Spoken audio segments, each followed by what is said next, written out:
kasalukuyan ay nagkakaroon nga dito ngayon ng surprise drug testing din sa Araneta Center Bus Terminal. Ito ay sa pamumuno ni MMDA Chairman Francis Tolentino, gayon din kasama niya si PIDEA Director Belen Bano.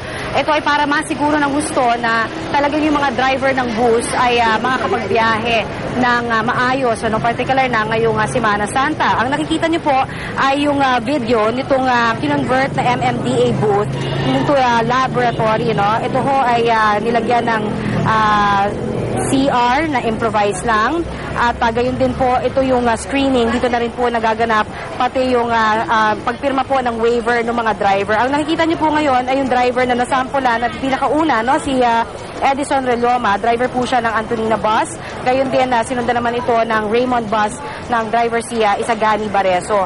Ang ginagawa ho na consent form na yan ay para masiguro rin na talagang kapag nag-positive ang sino man sa 30 driver ng bus na nakatalaga dito ngayon sa Araneta Center Bus Terminal ay definitely daw hindi nito pababayahihin at sigurado rin na maaaring makasuhan pa. So, pakinggan po natin ang pahayag naman ni MMDA Chairman Francis Tolentino ukol sa surprise drug testing dito sa Araneta Center Bus Terminal.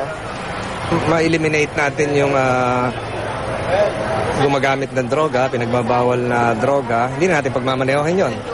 So para sa kaligtasan na rin ng mga pasahero. So malaking tulong ang PIDEA, nandito yung laboratory service nila at yung kooperasyon ng mga bus operators. How many drive?